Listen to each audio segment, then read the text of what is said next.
Tuhan berfirmanlah, hati kami telah siap kau bentuk. Ubahlah kami seperti Samuel kecil yang taat dengar-dengaran.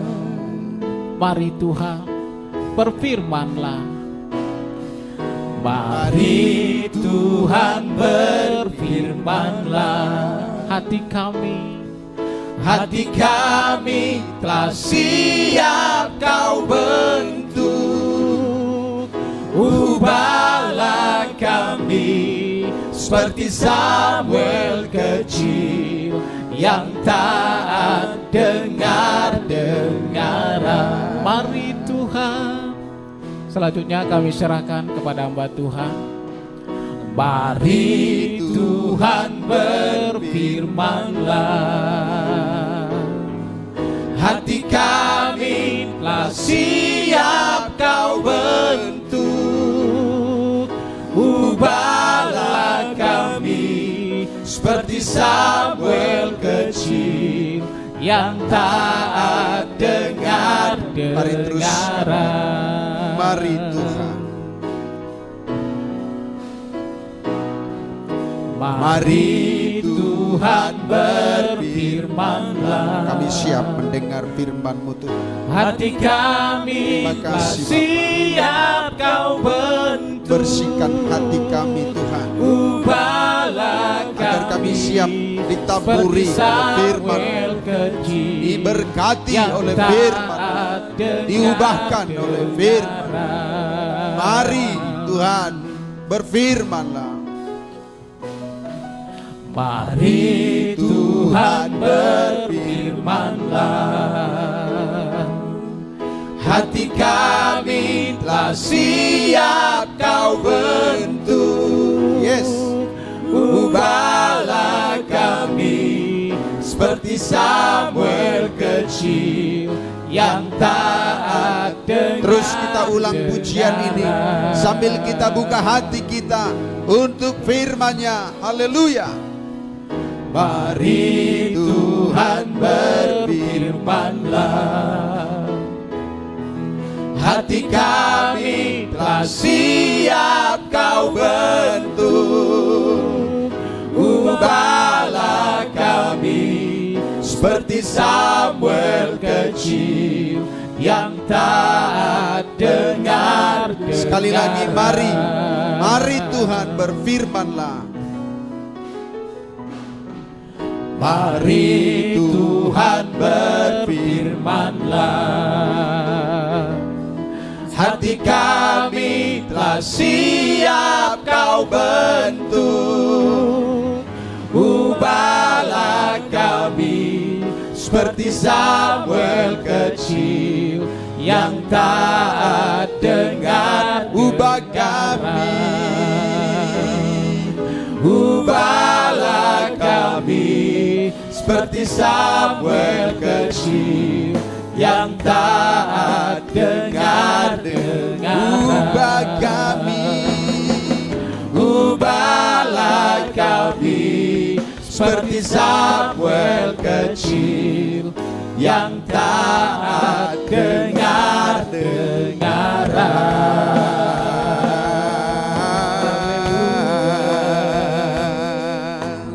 Haleluya. Kami butuh firman-Mu, sirami hati kami Tuhan, agar kami bertumbuh di dalam Tuhan, bagaikan tanah yang disirami embun surgawi-Mu.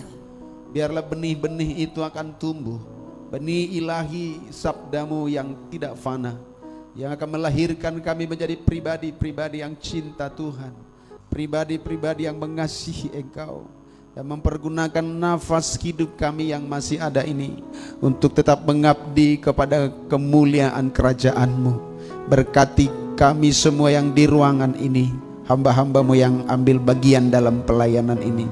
Berkati juga semua umat-Mu dimanapun berada, yang boleh terhubung lewat live streaming ini.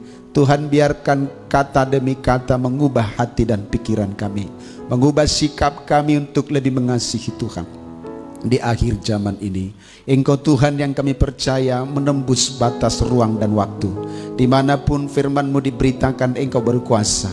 Biarlah semuanya Tuhan beroleh berkat, sukacita, damai sejahtera, dan keteguhan iman di dalam Tuhan. Kami siap mendengar firman-Mu di dalam nama Tuhan kami Yesus Kristus. Haleluya. Marilah kita bersama-sama berkata amin. Haleluya. Salam sejahtera bagi kita semuanya, Bapak Ibu saudara sekalian, para hamba Tuhan yang melayani bersama kami di sini, dan juga umat Tuhan dimanapun berada yang bisa terhubung lewat live streaming pada malam hari ini. Tuhan memberkati kita semuanya. Shalom Aleichem.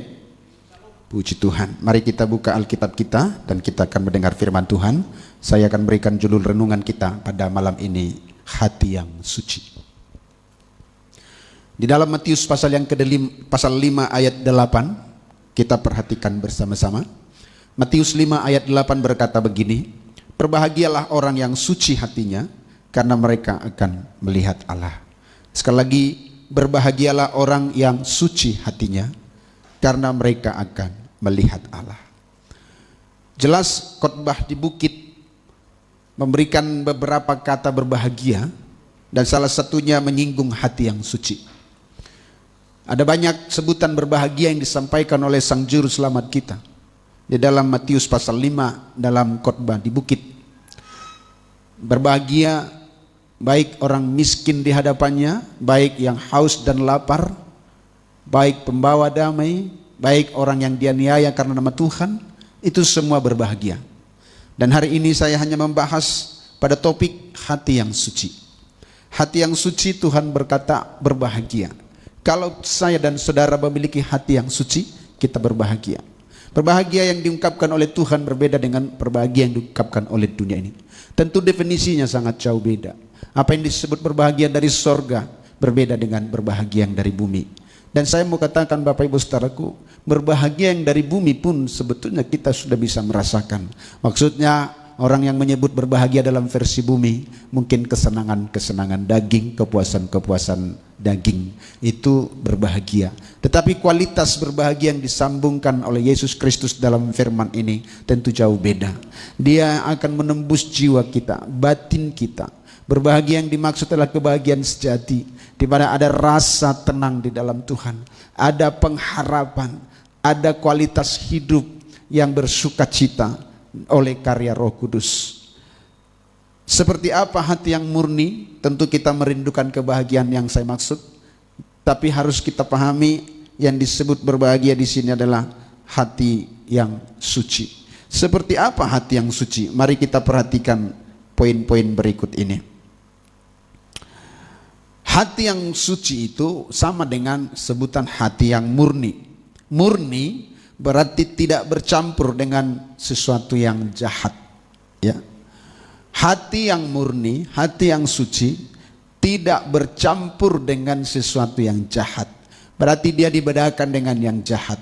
Berarti hati yang murni berarti hati yang tidak jahat. Hati yang suci, hati yang tidak terkontaminasi dengan sesuatu yang jahat. Hati yang tulus hanya tertuju kepada hal-hal yang baik. Perhatikan baik-baik dan bisa kita lihat nanti hati kita. Saya ulang sekali lagi, apa yang dimaksud dengan hati yang murni, hati yang suci. Hati yang murni dan hati yang suci adalah hati yang tidak terkontaminasi dengan sesuatu yang jahat. Berarti kalau kita bersentuhan dengan yang jahat, hati kita tidak baik, hati kita tidak murni, hati kita tidak suci. Dan orang-orang seperti ini pasti tidak bisa berbahagia. Hati yang suci ini tulus, khusus hanya untuk hal-hal yang baik. Pernahkah hati kita terkontaminasi dengan yang tidak baik? Mungkin bukan pernah, tetapi sering. Dan itu yang harus kita lihat pada malam hari ini. Murni itu kebalikan dari cemar dan najis. Seperti anggur asli, pasti tidak ada campuran apapun. Seperti air yang jernih, pasti tidak bercampur dengan unsur apapun, apalagi unsur lumpur. Dia jernih, murni, higienis, steril, dan tidak terkontaminasi, tidak tercampur dengan sesuatu yang tidak baik. sesuatu yang jahat. Mari kita lihat hati kita masing-masing, jangan lihat hati orang. Kita akan dibongkar oleh firman ini. Hati kita akan dibongkar pasang. Seperti apa semestinya anak-anak Tuhan itu memiliki hati.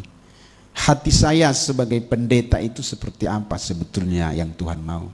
Hati para pelayan-pelayan Tuhan, hati umat Tuhan, hati setiap anak Tuhan yang telah mengalami penebusan Kristus itu, Tuhan mau seperti apa? Itu yang saya mau terangkan pada malam hari ini.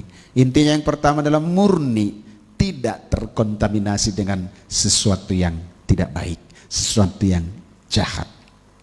Sama seperti anggur murni tidak bercampur dengan unsur apapun, sama seperti air yang jernih tidak bercampur dengan sesuatu yang tidak baik, apalagi dengan lumpur. Saudara sekalian, hati harus dijaga agar tetap murni. Murni dari apa? Saya catat dalam catatan saya, murni dari keinginan-keinginan daging, keinginan nafsu daging. Jadi dia tidak tercampur dengan itu, murni, ya.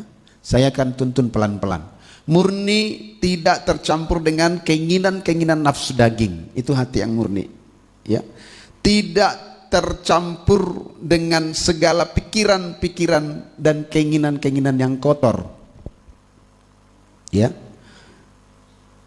Dijaga murni dari keinginan nafsu duniawi, ya. Jadi dari nafsu daging, keinginan dan pikiran-pikiran yang kotor, dan yang ketiga keinginan nafsu duniawi, ya. Lalu murni tidak tercampurkan dengan ketamakan dan keserakahan. Tidak tamak, tidak serakah. Ini hal-hal yang baik, ya. Kualitas hati yang sedemikian yang Tuhan minta. Dan segala kekotoran daging. Jadi dia terbalut bungkus dari hal itu. Tuhan maunya itu, dan yang disebut manusia ciptaan baru itu seperti itu. Memang harus kita sadari bahwa Adam yang pertama itulah bapak kita secara daging, itulah nenek moyang kita, dari sanalah kita ada. Dia telah membawa dosa yang mengotori hati yang murni dan suci itu. Adam yang pertama, dia telah membawa benih dosa untuk kita dan mengotori hati yang suci itu. Tetapi Adam yang terakhir, yaitu Yesus Kristus, dia datang membawa sesuatu yang memurnikan, sehingga hati yang kotor oleh Adam yang pertama tadi disucikan oleh darah Yesus sebagai Adam yang terakhir, yang menyucikan dan menyempurnakan hati kita semuanya, saudara sekalian. Dan saya percaya tidak ada pekerjaan Kristus yang gagal. Tidak ada hati yang terlalu kotor yang olehnya darah Yesus Kristus tidak sanggup menyucikannya.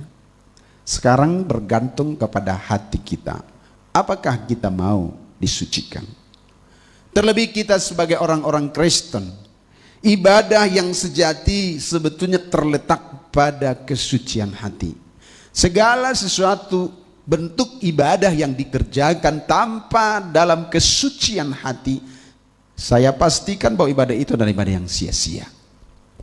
Salah satu yang Yesus pernah singgung, mengangkat juga dari kalimat nubuatan Nabi Yesaya. Dia berkata, bangsa ini memuliakan aku dengan bibirnya, tetapi hatinya jauh daripadaku. Berarti antara bibir dan hati berbeda. Inilah yang disebut kemunafikan. Apa yang diucapkan oleh bibirnya berbeda dengan hatinya. Inilah ketidakmurnian itu.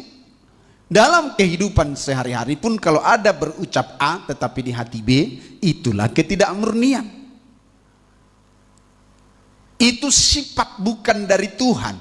Itu bukan hakikat hati yang baik. Itu bukan esensi hati yang murni. Itu pasti titipan iblis. Itu pasti titipan setan. Berucap A tetapi di hati B. Seperti ada ungkapan bahasa Batak, dopak marhata jolma, ya, dopak marhata jolma, tudal marhata begu. Itu bahasa itu tenar di Tapanuli. Dopak marhata jolma, maksudnya kalau kita berhadapan muka, dia berbicara seperti manusia, jolma. Tapi tudal berarti setelah membalik badan, dia marhata begu, berbicara seperti berbahasa setan, berbahasa hantu. Inilah ketidakmurnian, inilah kemunafikan. Dopak marhata jolma, tudal marhata begu. Waktu kita berhadapan muka dengan muka, dia berbicara seperti manusia, tetapi dia membelakangi kita, dia berbicara seperti hantu. Itu kurang lebih. Itu ketidakmurnian antara hati dengan mulut. Maka Yesus berkata, dipuji bangsoi doau, bangsa ini memuliakan aku dengan bibirnya, tetapi hatinya menjauh daripadaku. Hasilnya apa? Selanjutnya Yesus berkata, percumalah mereka beribadah, sedangkan ajaran yang mereka ajarkan adalah perintah manusia. Jadi ibadah Kristen sejatinya adalah dari hati yang suci.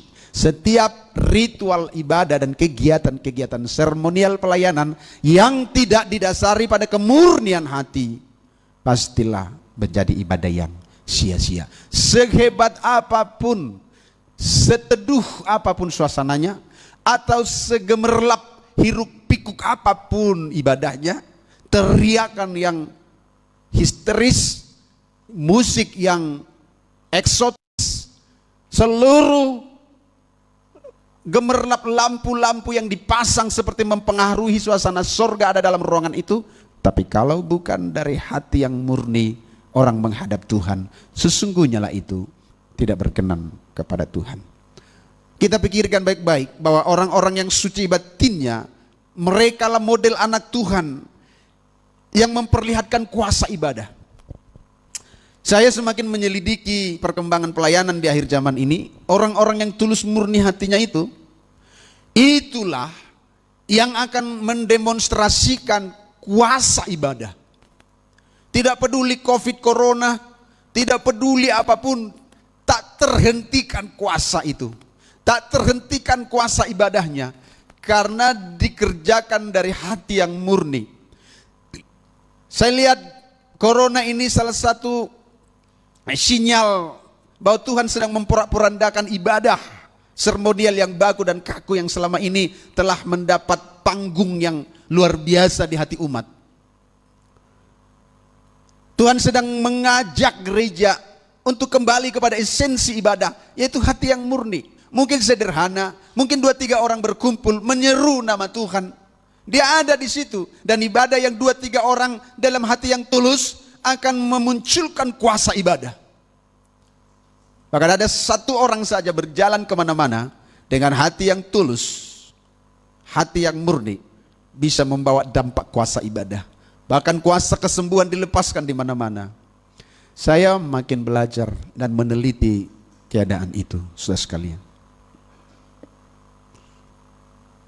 Untuk memanifestasikan kuasa ibadah itu sekarang tidak perlu harus berkumpul KKR 100.000 orang, 30.000 orang, disertai dengan pembicara handal sekaliber nasional, dan juga dengan artis-artis rohani yang menghibur sebelum firman atau sesudah firman.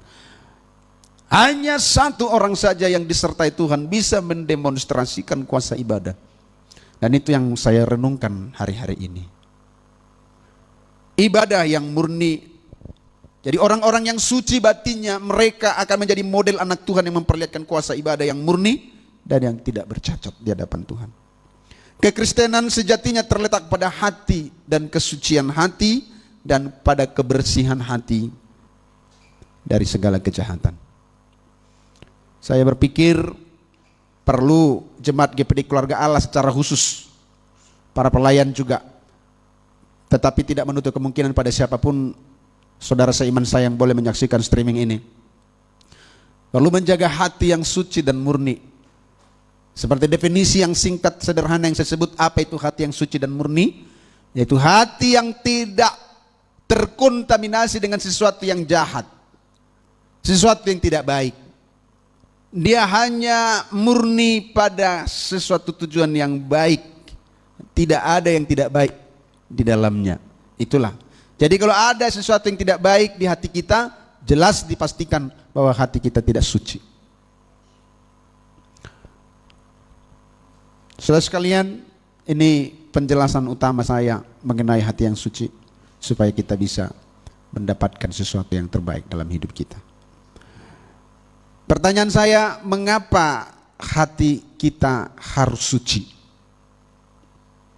Sekali lagi, mengapa hati kita harus suci? Pertama, karena hanya orang yang suci hatinya yang bisa melihat Allah. Itu kan poin tadi yang pertama, Bapak Ibu. Berbahagialah orang yang suci hatinya, karena mereka akan melihat Allah. Itu ada kata akan, berarti belum. Jadi melihat Allah didahului oleh satu peristiwa. Peristiwa apakah itu? Peristiwa hati yang suci. Kalau hati kita tidak suci, tidak akan melihat Allah. Itulah mengapa penting kita memiliki hati yang suci. Bayangkan kalau kita menjadi anak Tuhan tapi tak melihat Tuhan. Bayangkan kalau kita disebut anak Allah tapi kita tak melihat Allah. Bagaimana, saudaraku? Kita punya ayah di rumah tetapi kita tidak pernah melihatnya. Kita punya ayah di bumi tapi kita tidak pernah melihatnya. Kita punya Allah tapi tidak diperkenankan melihatnya. Karena apa? Bukan Allah tidak mau memperlihatkan dirinya, tetapi karena penghalang itu besar dan tidak mungkin diingkari oleh Tuhan atas kesucian dirinya, yaitu ketidaksucian yang menghalanginya, saudaraku. Jadi kalau kita tidak memiliki hati yang suci, sudah dipastikan kita tidak akan melihat Allah. Karena itulah ayatnya, berbahagialah orang yang suci hatinya, karena mereka akan melihat Allah. Pengertian melihat Allah saya harus terangkan juga. Apa arti melihat Allah? Apakah melihat figur Allah seperti Allah? Seperti apa Allah itu? Apakah dia sosok manusia yang berkilau-kilau? Bukan. Pengertian melihat Allah dari beberapa terjemahan saya hubungkan, itu mengarah kepada merasakan Allah, menikmati Allah, mengenal Allah. Jadi ada tiga ini. Kalau disebut mereka lah yang akan melihat Allah, berarti mereka akan merasakan Allah, menikmati Allah, dan mengenal Allah. Saya tambah mengalami Allah. Jadi kalau orang melihat Allah maksudnya bukan melihat figur ya. Terus tadi aku melihat Allah di mana? Di gereja. Seperti apa? Rupanya tinggi besar. Enggak seperti itu maksudnya, saudaraku. Maksudnya orang yang suci hati akan melihat Allah, dia akan merasakan Allah, mengalami Allah, dia juga akan menikmati Allah. Dan dalam terjemahan bahasa Indonesia masa kini maksud saya, itu disebut bahwa dia mengenal Allah. Ya. Untuk menjelaskan ini, karena saya orang Batak, suka membawa istilah dari bahasa Batak. Dalam bahasa Batak saya bisa dapatkan satu pengertian. Itu seperti ini ya. Melihat itu bisa diartikan mengida. Mangida. Melihat ya. Mangida itu juga bisa diartikan mengalami, merasakan, menikmati. Ya, contoh kata yang sering kami dengar di daerah Batak itu begini. Maaf bagi yang nggak bisa ngerti bahasa Batak, tapi saya kasih bahasa Indonesia juga. Ada bahasa begini, bereng ma, ikon so idaumu natama. Bereng ma, ikon so idaumu natama. Kalau ada orang ngomong begitu mungkin karena melihat perbuatan seseorang yang curang, yang jahat, yang bebal. Terus ada orang lain yang merasa berhak mengungkapkan kekesalan hatinya. Dia berkata, bereng ma, ikosoidaumu natama. Maksudnya dalam bahasa Indonesia gini, lihatlah, kamu tidak akan Kalau bahasa Bataknya idaumu, kamu akan melihat, kamu tidak akan melihat. Ikon so idaunmu natama, kamu tidak akan melihat yang baik. Nah, melihat yang baik maksudnya apa? Nah, itu yang saya maksud pengertiannya dalam, ya, dalam. Ikon so idaunmu natama itu artinya kamu tidak akan mengalami, merasakan dan menikmati yang baik. Jadi kalau saya hubungkan dengan istilah Batak ini cocok sekali. Bereng ma ikon soidaunmu natama. Lihatlah, kamu tidak akan melihat yang baik. Tapi bahasa seperti itu tidak pas. Artinya sebetulnya, lihatlah bahwa kamu tidak akan mengalami, merasakan dan menikmati yang baik. Itulah arti bahasa mengida atau melihat. Ya, kalau disebut kamu akan melihat Allah, kamu akan merasakan, menikmati, mengalami Allah. Nah, itu yang kita harapkan. Baik, kalau kita beribadah, kan kita rindu menikmati Bapa kita, merasakan Bapa kita, dan mengalami Bapa kita itu. Sebab itu saudaraku, itu poin pertama mengapa kita penting sekali menjaga hati yang murni, hati yang suci. Karena kita akan melihat Allah. Karena tanpa kesucian hati, tidak seorang pun bisa melihat Allah, mengalami Allah, menikmati Allah. Maka dia akan memiliki kekristenan yang jenuh. Kenapa tidak jenuh? Bagaimana tidak jenuh? Kita merasa ada Allah tapi tak rasakan. Kita katanya memiliki Allah tapi tidak mengalaminya, tidak menikmatinya. Kita akan jenuh dan mundur pelan-pelan. Atau setidaknya kita akan terus bertahan menjadi orang Kristen tanpa mengenal Tuhan. Dan bisa saja kita tidak akan sampai pada tujuan akhir, Yerusalem baru. Itu yang pertama. Yang kedua, mengapa kita harus menjaga hati yang tulus atau hati yang murni atau hati yang suci? Yaitu karena hanya orang-orang suci hatinya yang akan menerima berkat dari Tuhan. Saya garis bawahi berkat dari Tuhan, bukan berkat umum, tapi berkat dari Tuhan. Mazmur 24 ayat 4 berkata begini, orang yang bersih tangannya, yang tidak menyerahkan diri, dan yang tidak bersumpah palsu, dialah yang akan menerima berkat dari Tuhan dan keadilan dari Allah yang menyelamatkan dia. Itulah angkatan orang-orang yang menanyakan dia, yang mencari wajahmu, ya Allah Yakub. Perhatikan 3 ayat Mazmur ini. Orang-orang yang bersih tangannya dan murni hatinya, tidak menyerahkan dirinya kepada penipuan. Penipuan kan bersumber dari hati. Semua tingkah laku kita, bahkan ucapan kita semua bersumber dari hati. Hati yang tidak baiklah yang maka dia menipu. Setiap kali kita memperlakukan satu lakon penipuan, itu dari hati yang tidak suci. Kita sedang tidak berada dalam koridor Allah. Itu pasti dari iblis. Karena iblislah bapa segala pendusta.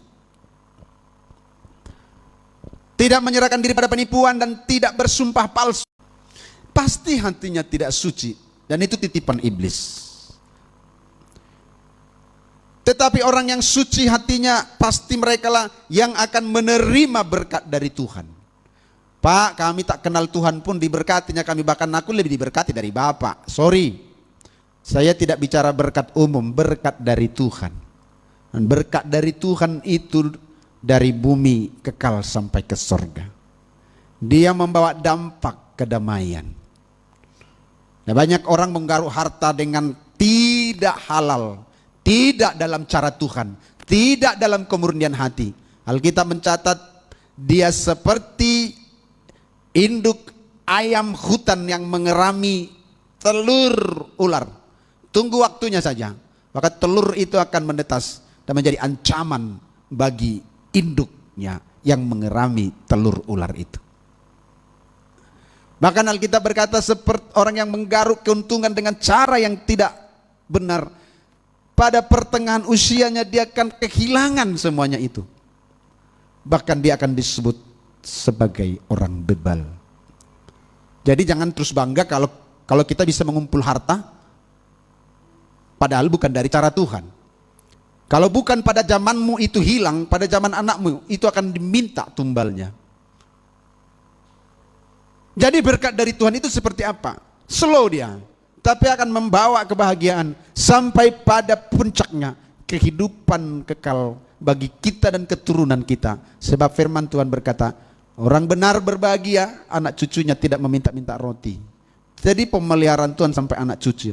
Tuhan sih berbicara roti, makanan. Bagi Allah kan bukan juga perkara bagaimana kaya, tapi bagaimana kita hidup di dalam Tuhan. Soal kaya itu nomor 2. Kalau Tuhan percayakan kekayaan yang dari tangannya kita kelola, pastilah untuk kebaikan pelayanan, dan anak cucu kita akan menerima berkat-berkat itu. Jadi tidak perlu tergiur dengan orang yang lihai mencari uang, padahal bukan dalam cara yang benar, bukan dari hati yang murni. Itu bukan kebahagiaan, dan itu bukan berkat dari Tuhan. Yang saya ceritakan, saya kasih skopnya, berkat yang dari Tuhan. Orang-orang yang bersih hatinya menerima berkat dari Tuhan, bukan berkat dunia ya. Dari Gunung Kidul pun saudara bisa dapat berkat. Dari Gunung Bromo, dari Gunung Pucuk Bukit pun saudara bisa terima berkat. Tapi bukan itu yang saya maksud. Berkat yang saya maksud adalah berkat dari Tuhan. Karena itu ayatnya. Haleluya. Yang terakhir, yang ketiga. Mengapa hati yang murni? Karena firman Tuhan tidak bisa tumbuh di hati yang kotor. Sekali lagi, karena firman Tuhan tidak bisa tumbuh di hati yang kotor. Berarti kalau hati kita kotor, dipastikan kita tidak akan bertumbuh dalam firman-Nya. Kalau kita tidak bertumbuh dalam firman-Nya, kita tidak akan pernah sehat. Karena daging ini, dia bertumbuh dari apa yang dia makan. Bukan enak ya, makanan yang enak belum tentu sempurna. Makanan itu sudah seimbang. Ya, karbohidratnya ada seimbang, vitaminnya, ya, proteinnya, ya, seimbang, bukan enak, tapi seimbang. Itu yang mempengaruhi pertumbuhan daging kita. Sama seperti itu pertumbuhan rohani kita juga dipengaruhi dari apa yang kita makan, yaitu firman. Nah, kalau firman tidak bisa tumbuh di hati kita oleh karena hati kita kotor, berarti tidak mungkin kita bertumbuh secara rohani, berarti kita gagal dalam proses penyelamatan. Karena benih rohani itu tidak mungkin bercampur di hati kita yang kotor. Begitu banyak kejahatan. Mana mungkin firman bisa tumbuh di dalamnya. Itulah alasan saya berkata, karena firman tidak bisa tumbuh di hati yang kotor. Sebab itu buang segalanya. Apa yang tidak murni buang. Asal ada saja yang tidak baik, yang tidak rohani. Asal saja ada yang jahat menempel pada hati kita. Itu yang membuat hati kita tidak murni. Dia kotor. Dan hati yang kotor itu terdiri dari begitu banyak kejahatan. Dan terimalah dengan lemah lembut. Setelah dibuang hati yang kotor yang terdiri dari begitu banyak kejahatan tadi, barulah terima dengan lemah lembut firman yang tertanam di dalam hatimu. Jadi bisa tertanam di hati kalau sudah dibersihkan. Lalu apa? Yang berkuasa menyelamatkan jiwamu. Makanya tidak asal bunyi saya ngomong begini, gagal diselamatkan, saya bilang tadi, karena memang ini ayatnya. Kalau hati kotor terdiri dari banyak kejahatan, firman tidak bisa tumbuh di dalamnya, maka tidak ada kuasa penyelamatan atas jiwa. Berarti nggak selamat dong. Maka percuma ibadah, percuma gereja, percuma menjadi anggota gereja, percuma jadi pendeta, percuma jadi pelayan. Kalau kotor, ya, tidak murni, tidak suci hatinya. Jadi mesti dibuang dulu yang kotor, yang terdiri dari begitu banyak kejahatan. Baru terimalah firman dengan lemah lembut tertanam di dalam hati kita yang berkuasa menyelamatkan jiwa. Jiwa di hati pun sudah dosa. Bahkan memikirkan kejahatan pun belum action, belum dibuahi menjadi matang dan membuahkan sesuatu. Masih dalam hati pun dia sudah dosa. Apalagi disempurnakan dengan perbuatan. Sebab itu Yesus mengajar setingkat di atas Taurat. Ingat, Taurat mengajar bahwa sesuatu yang kelihatan, tetapi Tuhan mengajar sesuatu yang dalam hati. Salah satu contoh misalnya soal perzinahan. Dalam Matius pasal 5 ayat 28. Matius pasal 5 28 berkata begini. Tetapi aku berkata kepadamu, setiap orang yang memandang perempuan serta menginginkannya sudah berzina dengan dia di dalam hatinya. Jadi poin bagi Tuhan berzina. Masih dalam hati mengingini seseorang. Tentu kalau ini kepada laki-laki memandang perempuan. Kalau ini kepada perempuan ya memandang laki-laki. Dan mengingini dalam hatinya. Yesus pastikan bahwa itu perzinahan yang sesungguhnya. Dan tidak ada bedanya itu dalam ancaman hukuman neraka. Saya berpikir kalau ada perzinahan yang sudah dilakukan, misalnya berhubungan intim dengan yang bukan pasangan resmi dari gereja, bukan istrinya atau suaminya, itu perzinahan yang disebut perzinahan. Tapi Tuhan berkata hanya melihat dan mengingininya juga adalah sama dengan perzinahan yang dilakukan secara fisik. Ini begitu menghantar kita kepada pengertian betapa harus seriusnya kita menjaga bahkan hati, pikiran, perasaan dan mata kita.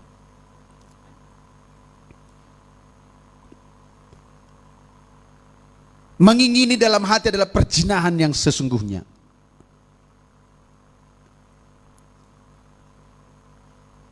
Ya nggak boleh main-main, saudara. Jadi hati haruslah murni sepenuhnya untuk Allah.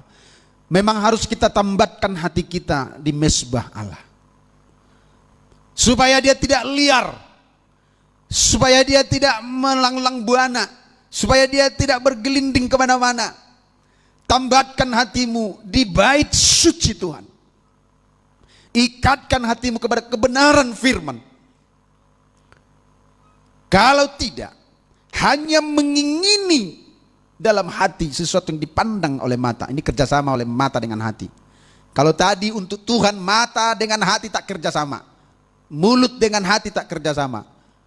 Dipuji, dimuliakan Tuhan di bibirnya tapi hatinya jauh. Nah ini mata dengan hati. Mata kerjasama dengan hati untuk dosa. Mata memandang, hati mengingini, perzinahan sejati di mata Tuhan Yesus. Betapa terbukanya ayat ini untuk kita renungkan. Dan inilah yang menyelamatkan jiwa kita. Maka itu hati harus dibersihkan. Terimalah firman itu dengan hati yang lemah lembut, yang berkuasa menyelamatkan jiwa. Saudara sekalian yang saya kasih dalam Kristus, perlu keseriusan. Doa kita seperti doa Daud kiranya. Daud pernah tercemari matanya, pernah teracuni hatinya. Doanya dia bilang, jadikanlah hatiku tahir ya Allah. Itulah doa kita juga. Jadikanlah hatiku tahir ya Allah. Leb tahor brali Elohim, katanya dalam bahasa Ibrani. Leb tahor, leb hati, tahor tahir, brali bara, li bagiku, bara ciptakan, li bagiku, Elohim Allah. Leb tahur brali Elohim, weruah nakon hades bekirbi. Jangan ambil rohmu daripadaku, perkuatlah rohmu dalam hatiku. Karena dengan kesadaran ketika roh Tuhan diambil daripada kita, kita bagaikan Saul yang telah kehilangan roh Allah, hidupnya uring-uringan, semakin jauh dari Tuhan. Walaupun dipaksakannya untuk bertemu Tuhan, sampai-sampai meminta bantuan seorang medium atau dukun wanita, peramal, untuk menghadirkan Samuel. Dia rindu bertemu, tapi Tuhan sudah undur daripadanya. Jangan sampai roh Allah undur dari kita. Itu bahaya sekali. Walaupun jabatan pelayanan kerajaan masih dia pegang sampai pada hari naas ketika dia mati dalam pertempuran melawan Palestina, di mana dia mati dalam peperangan itu dengan bunuh diri, di mana kepalanya dipenggal dan diarak di kota-kota Palestina, dan badannya di tembok Betsan dipakukan. Itu puncak kematian daripada Saul, dan juga 3 putranya, putra mahkota, tumbang bersama dia, termasuk Jonathan, anak kebanggaannya, pahlawan yang perkasa itu, tumbang pada waktu itu. Tuhan mengalihkan pikirannya daripada Saul dan menunjukkan kepada Daud. Karena hatinya tidak murni, Tuhan jauh dari dia. Sebab itulah perenungan Saul berkata, Leptahor berali Elohim weruah nakon hades bekirbi. Jangan ambil rohmu daripadaku, perkuatlah rohmu dalam diriku. Ciptakanlah hati yang baru dalam hatiku Tuhan, dalam hidupku. Karena dengan hati yang barulah kita bisa bersama menjalani hidup sejalan dengan Tuhan. Ayat terakhir meyakinkan kita bahwa Tuhan memfasilitasi penyembuhan hati kita. Di dalam Ibrani 9 ayat 14. Dia tidak hanya tuntut supaya kita memiliki hati yang murni, hati yang bersih, tetapi dia juga memberikan sarana dalam penyembuhan hati kita. Ibrani 9 ayat 14. Betapa lebihnya darah Kristus yang oleh roh yang kekal telah mempersembahkan dirinya kepada Allah sebagai persembahan yang tak bercacat, akan menyucikan hati nurani kita dari perbuatan-perbuatan yang sia-sia, supaya kita dapat beribadah kepada Allah yang hidup. Sekali lagi saya ulang kepada pendahuluan khotbah ini, ibadah yang tidak dari hati yang suci pasti sia-sia. Itulah sebabnya dikatakan darah Yesus, betapa lebihnya darah Yesus, darah Kristus, yang oleh roh yang kekal telah mempersembahkan dirinya sendiri kepada Allah sebagai persembahan yang tak bercacat. Ini tugasnya, akan menyucikan hati nurani kita dari perbuatan-perbuatan yang sia-sia. Apa tadi yang saya sebut? Begitu banyak kejahatan. Hati yang kotor itu begitu banyak kejahatan. Perbuatan-perbuatan yang sia-sia itu disucikan hati kita supaya kita dapat beribadah kepada Allah yang hidup. Jadi orang yang tidak disucikan hatinya, yang tidak murni hatinya, belum mengalami pemberesan hati oleh darah Yesus Kristus, sebetulnya dia tidak dapat beribadah kepada Allah yang hidup. Seremonial tetap berjalan, pelayanan is okay, tapi di mata Tuhan tidak berkenan. Sebab itu saya malam ini berbicara kepada diri saya terlebih, untuk introspeksi diri bagaimana menjaga hati agar tetap murni dan suci di hadapannya, supaya ibadah dan pelayananku tidak menjadi sia-sia di hadapan Tuhan. Sekali lagi, Tuhan tidak hanya menuntut kita untuk bersih hati, tapi dia menyediakan sarana penyucian hati itu, yaitulah darah Yesus Kristus yang lebih kuat dari darah Habel, darah binatang yang dipersembahkan tiap tahun, darah Habel yang berteriak dari tanah kepada Bapa. Lebih kuat darah Yesus dari semua itu, yang mampu menyucikan hati kita ketika kita datang kepada Dia. Ale Tuhan asiruam urahasiau siapa dosauki. Saya Tuhan sembuhkan hati kita, pulihkan hati kita. Ada tugas terakhir kita, jagalah. Membersihkan itu pekerjaan darah Yesus, tapi menjaganya bukan pekerjaan Tuhan. Menjaga hati kita adalah kita, komitmen kita untuk hidup berjalan dan searah dengan Tuhan di koridornya. Maka saya bilang, tambatkanlah hati kita kepada mesbahnya, supaya dia nggak liar menggelinding kemana-mana, supaya dia nggak menjelajah. Karena mata dengan hati kerjasama. Dia lihat ini, dia ingini. Dia lihat mobil yang bagus, dia ingini. Dia lihat di mall, dia lihat orang bertambah harta, dia ingini. Dia lihat perempuan cantik atau laki-laki ganteng, dia ingini. Mata dengan hati kerjasama untuk dosa.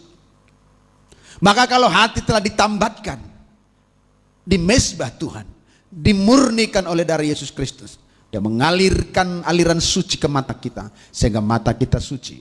Mata kita memandang yang suci, telinga kita memandang yang suci, mendengar yang suci, mulut kita memperkatakan perkataan yang suci, dan tangan kita melakukan aksi-aksi yang suci. Dan Tuhan mengizinkan kita mengalami kuasa ibadah. Maka kuasa penyertaan Tuhan, mujizat-mujizatnya akan ada pada orang-orang yang telah mengalami penyucian hati. Bawa kepada Tuhan hati yang kotor itu, dibersihkan oleh darahnya.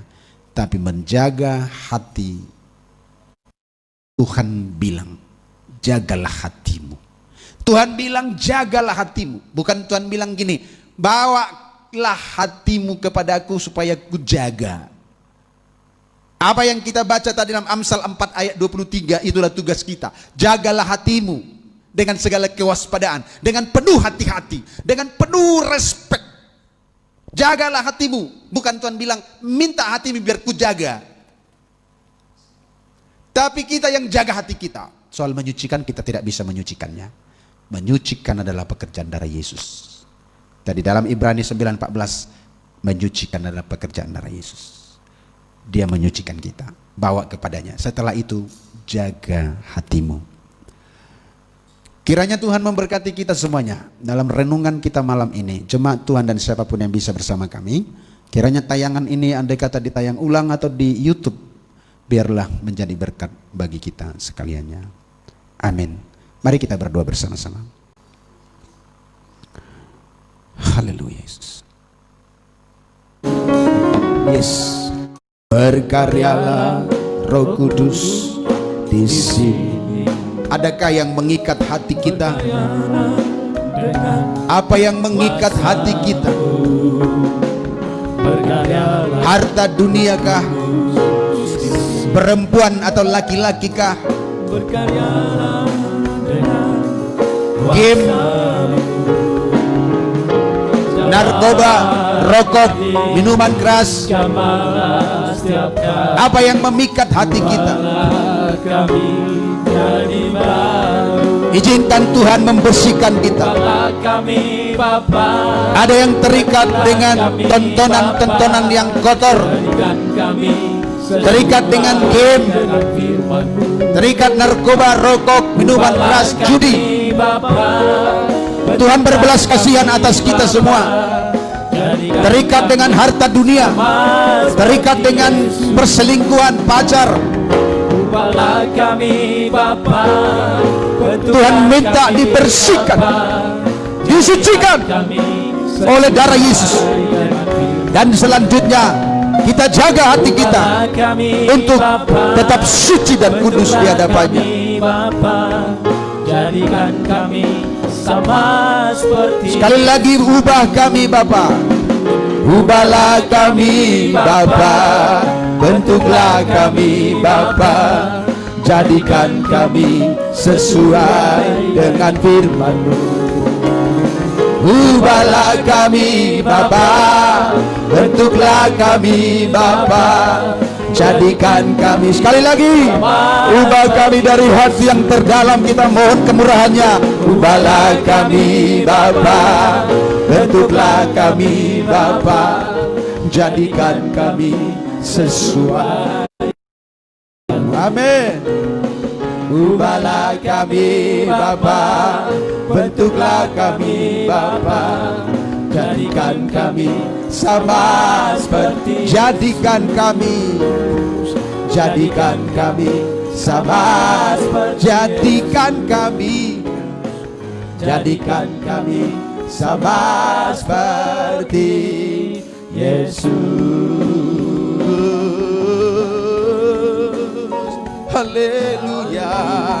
Kita sembah Dia, mohon kemurahan-Nya. Haleluya, haleluya. Ajaib-ajaib kasih-Mu, Kau bersihkan hati kami, ya Allah. Kau bersihkan pikiran kami, ya Allahku. Oh, haleluya, haleluya. Roh Kudus, bebaskan setiap anak-anak-Mu, lepaskan. Haleluya, lepaskan, bebaskan dalam nama Yesus. Haleluya.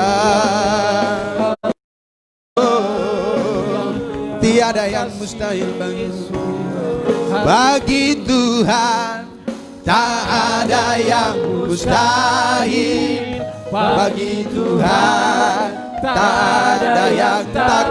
Ya, kami percaya Engkau membebaskan setiap anak-anak-Mu, melepaskan setiap umat-Mu dari belenggu dosa, diangkat, dipulihkan bagi Allah, bagi Tuhan. Tak ada yang mustahil bagi Tuhan, tak ada yang tak mungkin. Amin.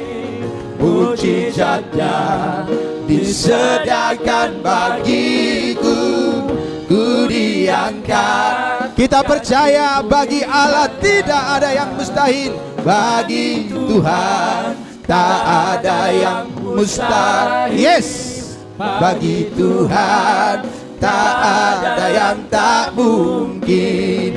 Mujizatnya disediakan bagiku, ku diangkat dan dipulihkannya, ku diangkat dan dipulihkannya, ku diangkat dan dipulihkannya. Bapak Pak Pahan berdoa buat firman Tuhan. Haleluya. Yes. Kami percaya bagi-Mu tak ada yang mustahil Tuhan. Kami bangga punya Allah seperti Engkau. Kami bersyukur Tuhan, kami masih bisa mendengarkan firman-Mu melalui hamba-Mu Tuhan Yesus. Tuhan. Terima kasih Bapa, Engkau materaikan setiap firman-Mu Tuhan. Haleluya. Setiap firman-Mu yang kami dengar dari hamba-hamba, Engkau materaikan di hati kami Bapa. Tolong kami Tuhan, beri kami kekuatan untuk kami bisa melakukan setiap firman Tuhan yang kami dengar. Terima kasih Bapa yang baik, terpujilah nama-Mu Tuhan. Engkau memberkati hamba-Mu Tuhan yang sudah memberitakan firman-Mu. Berkati lebih lagi Tuhan, dalam nama Yesus kami berdoa. Terima kasih Tuhan, jadikanlah firman ini menjadi berkat bagi setiap kami yang mendengar firman-Mu. Haleluya, amin. Amin. Baik Bapak Ibu Saudara sekalian, kita akan mengakhiri kebaktian ini. Terlebih dahulu kita memberi persembahan. Saudara sekalian di rumah masing-masing boleh mengumpulkan persembahan dan memberikannya kepada gembala-gembala sel saudara untuk diberikan restore kepada bendara umum kita. Berikan yang terbaik, tiada berkesudahan kasih setia Tuhan. Kita berikan yang terbaik untuk Tuhan kita. Haleluya.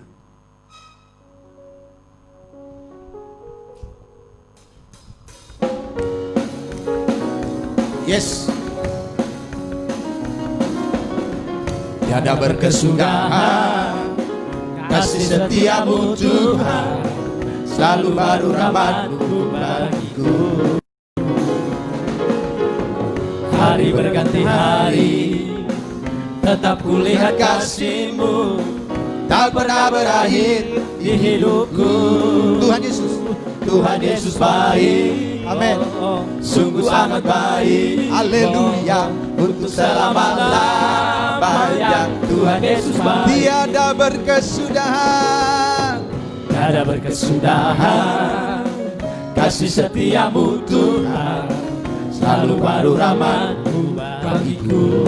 Hari berganti hari, hari berganti hari, tetap kulihat kasih-Mu, tak pernah berakhir di hidupku.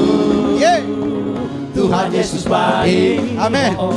Sungguh sangat baik. Haleluya. Untuk selama-lamanya selamanya. Tuhan Yesus baik, Tuhan Yesus baik, Tuhan Yesus baik. Amin. Sungguh sangat baik. Haleluya. Untuk selama-lamanya. Lagi Tuhan Yesus tanamkan di hatimu. Yesus baik. Sungguh sangat baik untuk selama-lamanya. Sekali lagi Tuhan Yesus, Tuhan Yesus baik. sungguh sangat baik untuk selama-lamanya. Tuhan Yesus Untuk selama-lamanya, untuk sampai selamanya, Sampai selama-lamanya. untuk selamanya, Untuk selama-lamanya. lamanya. Tuhan Yesus baik. Haleluya, haleluya. Kami sangat percaya Bapa, Engkau baik bagi kami. Tuhan menolong kami bertumbuh di dalam Engkau. Tuhan menolong kami bertumbuh di dalam pengajaran-Mu. Berkati semua persembahan yang dikumpulkan umat-Mu, biarlah itu untuk kemuliaan bagi nama Tuhan. Kami selesai dari acara ini, diberkati semua umat-Mu, diberkati semua hamba-hamba-Mu, baik yang melayani dan yang dilayani pada malam hari ini. Dimanapun firman-Mu diberitakan sejauh jaringan ini boleh menjangkau, kuatkan semua umat-Mu. Saudara seiman kami semua diberkati oleh Tuhan. Berkati kami pulang ke rumah masing-masing, lindungi kami di perjalanan, jauhkan dari berbahaya. Berkati istirahat kami, berkati bangun pagi besok bersama menjumpai hadirat-Mu. Doa kami sekali lagi untuk anak kami Ripka, sembuh dalam nama Yesus, tidak menyisakan penyakit yang lain, total sembuh sempurna karena kasih kemurahan Tuhan, dalam nama Tuhan Yesus Kristus.